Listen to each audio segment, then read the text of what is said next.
پاکستان کی مشہور اور صدیوں پرانی درسگاہ موڑا شریف، پوری دنیا سے لوگ یہاں درس کے لیے آتے۔ سجادہ نشین مجتبیٰ فاروق گل بادشاہ دربار کے انتظامات کیسے چلا رہے؟ گزشتہ 200 سال سے علم کے اوپر کام کیا، ادب کے اوپر کام کیا، چیریٹی کا کام کیا۔ میرے ساتھ موجود ہیں دربار عالیہ موڑا شریف کے سجادہ نشین جو راولپنڈی میں واقع ہے، پیر مجتبیٰ فاروق گل بادشاہ صاحب۔ پیر صاحب بہت بہت شکریہ آپ کے وقت کا۔ پیر صاحب یہ بتائیے گا، دربار عالیہ موڑا شریف راولپنڈی کے بارے میں ہم نے بڑا سنا، لیکن اس کی ہسٹری کیا ہے؟ اس کی ذرا پس منظر بتائیے گا ہمیں اور خاص طور پر اپنے چاہنے والوں کو، ہماری آڈینس کو۔ بہت شکریہ، آپ تشریف یہاں لائے۔ موڑا شریف تقریباً 200 سال پرانی کم و بیش خانقاہ ہے، اور ہمارے بزرگ کیان سے ہجرت کر کے مری آئے تھے، اور بہت عرصہ مری میں دین اسلام کی تبلیغ کی۔ جو میرے جد امجد تھے حضرت خواجہ قاسم موہوی رحمۃ اللہ ان کا نام تھا، اس دور میں انہوں نے 500 ایسے لوگوں کو جو ہے وہ روحانیت کا، تصوف کا ذکر، مراقبہ اور دین اسلام کے بارے میں بتایا، اور ان لوگوں کو 500 مختلف جگہوں پہ بھیج دیا، آج سے 120-25 سال پہلے۔ وہ جو لوگ تھے، کچھ ان میں سے انڈیا گئے، کچھ جموں کشمیر، بہت سے لوگ پاکستان کے مختلف گاؤں، دیہاتوں، شہروں میں، بنگلہ دیش میں، آزاد کشمیر میں، اور انہوں نے وہاں جا کے دین اسلام کی خدمت کا کام کیا، روحانیت کا کام کیا، لوگوں کو ذکر کی طرف، اور ان کا ٹوٹا ہوا تعلق اللہ اور اس کے رسول صلی اللہ علیہ وسلم کے ساتھ جوڑا۔ اور ان کے بعد ان کے صاحبزادے پیر نذیر احمد صاحب سرکار موڑوی، انہوں نے بھی اسی طرح سے پاکستان کے قیام میں بہت کام کیا۔ بہت سے جو ہیں قائد اعظم محمد علی جناح رحمۃ اللہ سے لے کے بہت جو اس ٹائم پہ ملک پاکستان کے لیے جو کام کر رہے تھے انڈیپینڈنس کے لیے، ان کے ساتھ ان کی مشاورت ہوتی، اجلاس ہوتے، اور ان کو باقاعدہ تجاویز دیتے۔ اور موڑا شریف کو یہ بھی افتخار حاصل ہے کہ ہمارے جو نیشنل پوئٹ ہیں حفیظ جلندری صاحب، وہ بھی موڑا شریف انہوں نے بھی کچھ عرصہ قیام کیا ہے۔ وہاں انہوں نے کتاب لکھی شاہ نامہ اسلام، اور ہمارے بزرگوں کے اوپر بھی انہوں نے کلام لکھا۔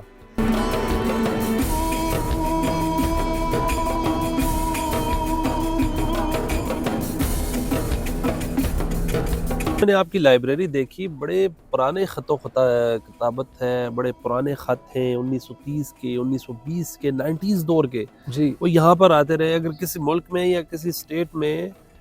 لائن آف کنٹرول کی سچویشن خراب ہوتی تھی، تو آپ کے بزرگوں کو کہا جاتا تھا کہ کوئی پیغام بھیجے کہ یہ کنٹرول ہو جائے معاملات سے۔ موڑا شریف کا اور خانقاہوں کا جو سب کانٹیننٹ میں انفلوئنس ہے وہ بہت زیادہ ہوتا تھا۔ جس طرح اب ہمارے پاس ایک لیٹر ہے، آپ نے دیکھا ہوگا، جو ناردرن ریلویز کا ہے۔ اس ٹائم پہ انڈیا، پاکستان، کشمیر کا ایک ہی ریلوے کا نظام تھا، اور اس میں 2500 جو تھے وہ فالوورز موڑا شریف کے وہاں جاب کرتے تھے۔ اور ان کو ہمارے بزرگوں نے کہا ہوا تھا کہ آپ لوگوں نے جو سٹرائکس جو ہیں وہ بڑی پرامن کرنی ہے، اگر احتجاج بھی کرنا ہے، اور اس میں آپ نے کسی مسافر کو نہیں روکنا، کوئی آپ نے ٹرین کو نہیں جلانا، کوئی آپ نے کسی کو نقصان نہیں دینا۔ تو یہ صوفیاء کا شروع سے یہ پیغام رہا ہے، امن کا، محبت کا، بھائی چارے کا۔ اور آپ نے اگر وہاں دیکھے ہو تو کچھ ایسے لیٹرز ہیں جو ہندوؤں کے ہیں، جو سکھ کمیونٹی کے ہیں، کرسچن کمیونٹی کے ہیں۔ پیر صاحب یہ بتائیے گا، دربار عالیہ موڑا شریف جو ہے روحانیت پر کتنا یقین رکھتی ہے؟ ہم دیکھتے ہیں لوگ ڈاکٹرز کے پاس بھی جاتے ہیں، روحانی علاج بھی کرواتے ہیں، آپ اس پر کتنا بلیو کرتے ہیں سر؟ اچھا، یہ آپ نے بڑا انٹرسٹنگ سوال کیا، اور میں سمجھتا ہوں کہ آج کے دور میں جو ہماری یوتھ بھی ہے اور ہمارے لوگ ہیں، ان کے کانسیپٹس بڑے خراب ہوئے ہیں، کہ بہت سے لوگوں کو وہ دیکھتے ہیں جو سوشل میڈیا پہ کرامت کے نام پہ لوگوں کا علاج کر رہے ہیں، ان کو ایکسپلائٹ کر رہے ہیں، جبکہ بزرگوں کا 1400 سال سے یہی طریقہ رہا ہے کہ وہ اگر کوئی ان کے پاس مریض آتا تھا، کوئی بیمار آتا تھا، کوئی روحانی علاج کے لیے آتا تھا، تو وہ اس کو بغیر اس کی تشہیر کے اس کو بغیر اس کے راز کو فاش کیے اس کو بلاتے تھے اپنے پاس اور اس کا روحانی علاج کرتے تھے۔ اور موڑا شریف کو یہ امتیاز بھی حاصل ہے کہ جس طرح حضور صلی اللہ علیہ وسلم کا طریقہ تھا کہ وہ روحانی علاج قرآن شریف کی آیات مقدسہ کے ساتھ کر رہے ہیں، احادیث مبارکہ کے ساتھ کر رہے ہیں، اللہ کے ذکر کے ساتھ کر رہے ہیں، اور ان کے ساتھ ساتھ ان کو بتا رہے ہیں کہ بیٹا جاؤ ڈاکٹر سے، حکیم طبیب سے بھی علاج کراؤ۔ تو یہ آج کے دور میں ہمارے جو بہت سے ایسے لوگ ہیں کہ جو علاج کے لیے روکتے ہیں، وہ کہتے ہیں جی صرف روحانی علاج ہونا چاہیے۔ تو یہ وہ مرکز ہے کہ جہاں روحانی علاج بھی ہوتا ہے اور جہاں ان کو میڈیکل کے طور پہ بھی کہا جاتا ہے کہ میڈیکل کا علاج بھی کرائیں، باقاعدہ یہاں میڈیکل کیمپس لگائے جاتے ہیں۔ پیر صاحب یہ بتائیے گا کہ تصوف کے حوالے سے بڑا کام ہے آپ کا، تصوف کیا ہے، کیا اس کے حوالے سے آپ کام کر رہے ہیں؟ آج کے دور میں آپ دیکھیں پاکستان میں بھی اور پوری دنیا میں جس طرح سے افراتفری ہے، ایگریشن ہے، ڈپریشن ہے، سٹریس ہے، انزائٹی ہے، لوگ ایک دوسرے سوسائڈ کو اٹمپٹ کرتے ہیں لوگ ایک دوسرے کو برداشت نہیں کر رہے۔ اس دور میں اگر ہم دوبارہ سے انہی طریقوں پہ آ جائیں جو صوفیاء کا دور تھا، کہ جب آپ خانقاہ پہ آتے ہیں آپ سے یہ نہیں پوچھا جاتا آپ کا مسلک کیا ہے، آپ مسلمان ہیں غیر مسلم ہیں، آپ آ کے مجلس میں بیٹھتے ہیں، آپ لنگر کرتے ہیں، اگر کوئی بھوکا ہے اس کو لنگر دیا جاتا ہے، کوئی مسافر ہے اس کو رہائش کا بندوبست کیا جاتا ہے۔ تو یہ میں سمجھتا ہوں کہ تصوف کی بیسکس ہیں۔ قرآن کو پڑھ نہیں سکتا صحیح طریقے سے، جو اتنا علم نہیں رکھتا، تو اس کے لیے عام جمعے کے دن پہ ہماری مجلس ہوتی ہے، نشست ہوتی ہے، جس میں ہم خود ان کو ذکر کراتے ہیں کلمہ شریف کا، اللہ کا، اور اگر کوئی خاص بندے آتے ہیں تو ان کو باقاعدہ الگ سے ان کے دیکھ کے کہ ان کو کیا سائیکولوجیکل ایشوز ہیں، ان کو آئدر ان کو انزائٹی ہے، ڈپریشن ہے، تو پھر ہم ان کو اس طرح سے ڈیل کرتے ہیں۔ ان کو ہم باقاعدہ ہم انہیں انہیلنگ اور ایکسہیلنگ ایکسرسائزز کراتے ہیں اللہ کے ذکر کے ساتھ، اور یہ ہمارے بزرگ اس ٹائم پہ کراتے تھے جب یوگا اور آج کل جو ٹیکنیکس ماڈرن سائنسز میں نکلی ہیں، جو اس ٹائم پہ ان کا وجود ہی نہیں تھا۔ یہ بڑا ڈیفرنٹ ہے آپ کا، میں نے دیکھا ہے چیریٹی ورکس بھی ہو رہے ہیں، تصوف پہ بھی کام ہو رہا ہے، روحانیت پر بھی کام ہو رہا ہے۔ یہ بتائیے گا جو خانقاہیں ہوتی ہیں یا درگاہیں ہوتی ہیں وہاں پر لوگ جاتے ہیں، قوالیاں لگی ہیں، سم ٹائم ہم نے بھی دیکھا سجدے کر رہے ہیں، اس کنسپٹ کو آپ کیسے دیکھتے ہیں؟ دیکھیں جی، جو تعظیمی سجدہ ہے اس سے ہمارے بزرگوں نے بھی اور تمام بزرگوں نے ان کو منع کیا کہ تعظیمی سجدہ بھی نہیں ہونا چاہیے۔ حالانکہ جب آپ سجدہ بھی کرتے ہیں تو ان کی بہت سی شرائط ہوتی ہیں کہ آپ کے ہاتھ پاؤں آپ قبلہ رخ ہوں۔ تو جو کوئی سجدہ بھی قبر کو کر رہا ہوتا ہے وہ قبلہ رخ بھی نہیں ہوتا اور وہ پراپر اس طرح سے نہیں کر رہا ہوتا، لیکن پھر بھی ان کو ہم منع کرتے ہیں کہ آپ نے جھکنا نہیں ہے۔ یہ سب یہاں پر بہت سے سیاسی لوگ بھی آئے ہیں، بہت سے سیلیبریٹیز بھی آئے ہیں، کس قدر ان کو آپ نے تصوف پر قائل کیا۔ عمران خان بھی دیکھا میں نے یہاں آئے، گورنر پنجاب بھی آئے، متعدد 12 درجنوں کی تعداد میں یہاں پر پولیٹیکل شخصیات آئی۔ جی الحمدللہ، موڑا شریف کے قیام سے، جب موڑا شریف کا قیام کیا گیا تھا اس ٹائم پہ بھی 28 سے زیادہ ریاستیں جو تھی، مختلف جو سٹیٹس تھی جن کے نواب اور مختلف سردار تھے، وہ بھی موڑا شریف کے فالورز میں سے تھے۔ اب جو بہت سے کچھ ایریاز جو ہیں وہ تاجکستان، بھوپال اور مختلف جو سٹیٹس تھی،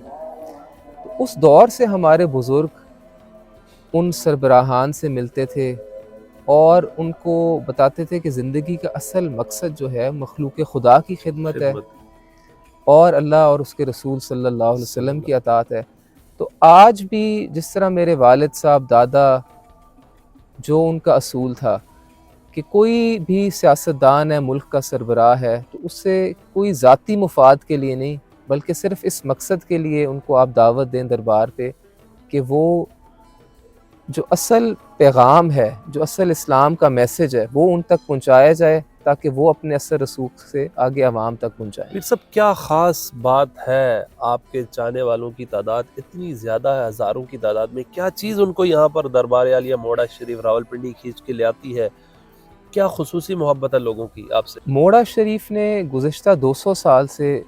علم کے اوپر کام کیا، ادب کے اوپر کام کیا، حضور کی غلامی کے اوپر کام کیا، ذکر مراقبہ کے اوپر کام کیا، لوگوں کے لیے چیریٹی کا کام کیا، فری لنگر خانوں کا قیام کیا گیا، فری تعلیمی نظام کا قیام کیا گیا، جو بچیاں یتیم ہیں ان کی شادیوں کا جو ہے وہ کوشش کی گئی کہ ان کی شادیاں کرائی جائیں۔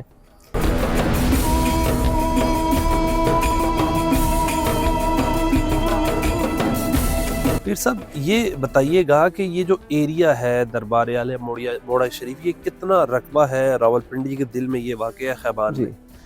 اچھا، جب 1960 میں میرے دادا یہاں آئے تو اس سے پہلے چکشزاد کے ساتھ ایک جگہ ہے کوری شہر، کوری ادھر شہر، آئے، یس یس۔ وہاں ہماری 500 کنال زمین تھی، لیکن پھر جب اسلام آباد کیپٹل بننے لگا تو وہ زمین ساری ایکوائر ہوگی۔ وہاں انہوں نے ایک درسگاہ بنائی ہوئی تھی، پھر میں ہمارے بزرگ کچھ عرصہ بعد یہاں آ گئے۔ یہ جگہ اس ٹائم پہ کوئی 60 کنال کے قریب تھی، اس میں سے کچھ جو ہے وہ سوسائٹی میں چلی گئی، کچھ میرے جو بزرگ تھے ان کے بھائی اور باقی جو وارثان تھے ان کی زمین تھی۔ اس طرح سے ابھی جو موجودہ زمین ہے یہ تقریباً 15 کنال زمین۔ 15۔ پھر سب یہ بتائیے گا، انسرٹنٹی ہے، امپاورمنٹ ہے، آپ تصوف پہ بھی کام کرتے ہیں، روحانیت پہ بھی کام کرتے ہیں، بہت سی خبریں آپ نے دیکھی ہوں گی، لوگ پریشان ہیں، سوسائڈ اٹمپٹ کرنے کی کوشش بھی کرتے ہیں، سوسائڈ کر بھی دیتے ہیں، ان لوگوں کے لیے کیا پیغام ہے پیر صاحب آپ کا؟ میرے خیال سے حکومت آلریڈی اس پہ کام بھی کر رہی ہے، لیکن میں یہ سمجھتا ہوں کہ حکومت کو چاہیے کہ جو خانقاہی نظام ہے اس کو امپاور کرے، اس میں باقاعدہ کاؤنسلنگ سیشنز ہوئیں کہ جس میں جو ہماری یوتھ ہے ان میں اتنا ایگریشن ہے بے روزگاری کی وجہ سے، اگر وہ بہت پڑھ بھی لیتے ہیں لیکن پھر بھی جابز نہیں ہیں، تو ان کو اگر جب وہ خانقاہوں کے ساتھ کنیکٹ ہوں گے، دین کے ساتھ کنیکٹ ہوں گے، تو ان میں وہ ایگریشن کم ہوگا، ڈپریشن کم ہوگا۔ اب آپ یہ دیکھیں کہ آج کل والدین اپنے بچوں کو کہتے ہیں بیٹا تم ڈاکٹر بنو، ڈاکٹر بن کے تمہاری بہت عزت ہوگی، تم بہت کماؤ گے، بڑے امیر بن جاؤ گے، آرمی میں جاؤ یا پولیس میں جاؤ یا فورسز جوائن کرو تو تمہارا بڑا روب دبدبہ ہوگا۔ تو یہ بیسک کانسیپٹ یہیں سے خراب ہو جاتا ہے جب والدین ان کو کہتے ہیں کہ پڑھنا تم نے کمانے کے لیے ہے۔ ان کو کہنا چاہیے بیٹا تم ڈاکٹر بنو، ڈاکٹر بن کے غربا کی خدمت کرو، عزت تو اللہ پاک دے گا ہی۔ آج سوشل میڈیا پہ لوگ یوٹیوب، ٹک ٹاک، ڈفرینٹ چیزوں کو دیکھ کے، امیر لوگوں کو دیکھ کے وہ کہتے ہیں کہ ہم بھی راتوں رات امیر ہو جائیں، جبکہ دنیا اس طرح سے نہیں چلتی۔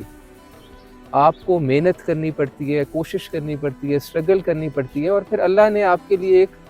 ہر بندے کا رزق مختلف ہے۔ تو یہ صوفیاء ان کو سکھاتے ہیں کہ اگر اللہ نے آپ کے لیے غربت رکھی ہے، اس حال میں آپ خوش کس طرح رہنا ہے۔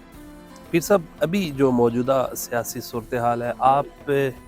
کی کس نظر سے، کس پیرائی سے دیکھتے ہیں آپ کو، اور فیوچر کیا دیکھ رہے ہیں کہ یہ جو مہنگائی ہے، انسرٹنٹی ہے، کم ہو جائے گی کیا؟ دیکھیں مجھے تو یہ نظر آ رہا ہے کہ ہمارا نظام جو ہے، سر ہمیں اس نظام میں بھی کچھ تبدیلی کرنی چاہیے کہ جس میں نیچے تک جو ہے، لوکل باڈیز تک جو ہے، وہ ہم لوگوں کو امپاور کریں تاکہ آپ کے زیادہ سے زیادہ جو ہے وہ گراؤنڈ لیول پہ ورک جو ہے وہ ہو، پھر ہی آپ کی جو ہے وہ کامیابی آتی ہے۔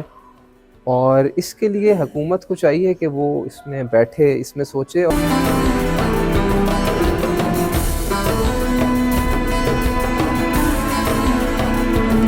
پھر سب یہ جو آخری آرام گاہیں ہیں ان کی ہسٹری بتائیے گا، یہاں پر کون کون کس کس کی تدفین ہو رہی ہے؟ جی،